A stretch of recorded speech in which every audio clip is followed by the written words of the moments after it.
cluster, so let's turn the sky on. As you can see, we've got full electric with everything you need on here. And like I said, you've got all your switches right at your fingertips, and they're nice and beefy, which I really, really like.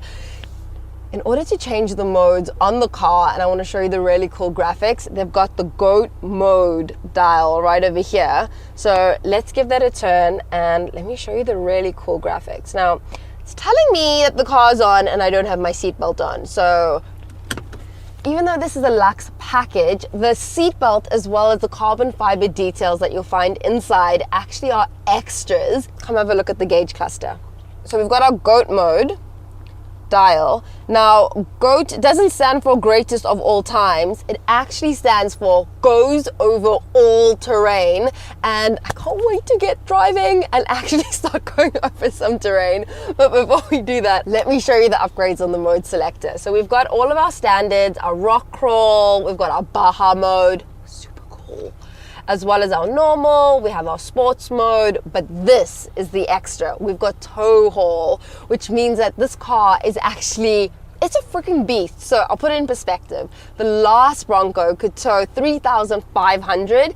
This tows 4,500. So I spoke about the code orange that's in this car. It's not only on the seat belt, but pretty much everything that moves. So you've got it on your GOAT mode dial stitch. There's some stitching over here in the gears. We've got it on our air vents that move. We've got it on our beautiful Bronco logo right over here. Steering wheel, and also on the passenger side, door handles with that little storage bin. I feel like it's too small to call it like a storage bin.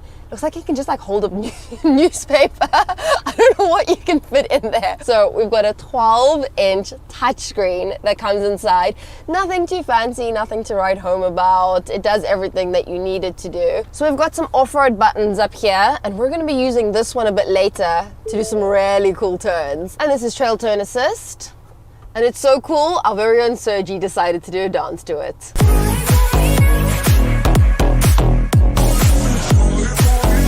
Now, because this car's made for off-roading, we've got a special feature right over here, and this is for your GoPro.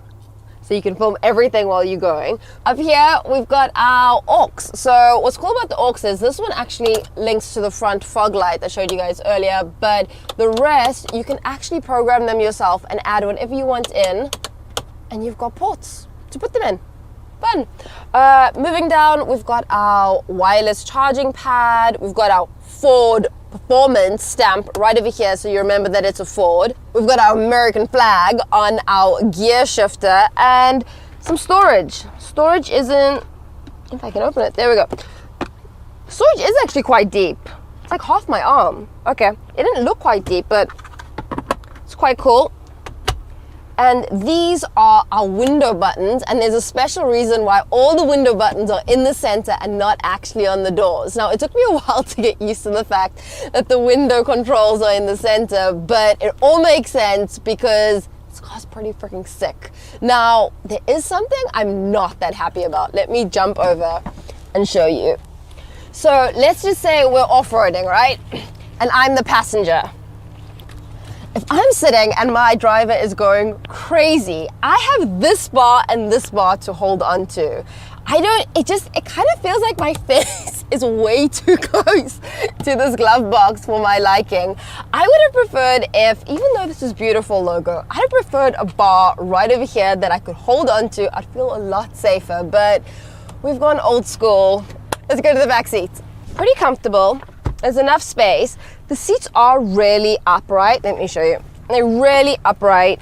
I feel like there's no really, like, you can't really relax. But what is cool about these back seats, they're called stadium seats, which means even though the front of the car is high and you feel like you're watching over everyone, the back seats are even higher. So you've got a full view of all the action that's taking place in front. Now, like I said, we've got our window controls in the front.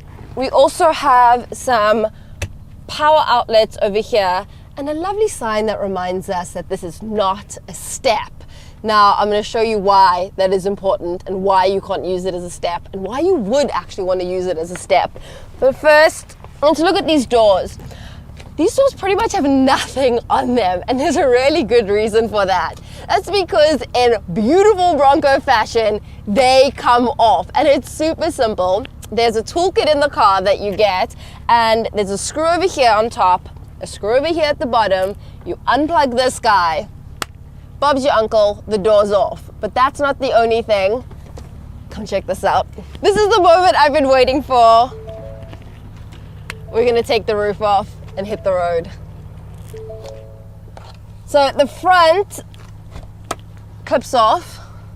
The back, you will actually need to use the tools for, but like you can see, it's actually pretty simple to get it off. And just like that, I've taken apart the Bronco.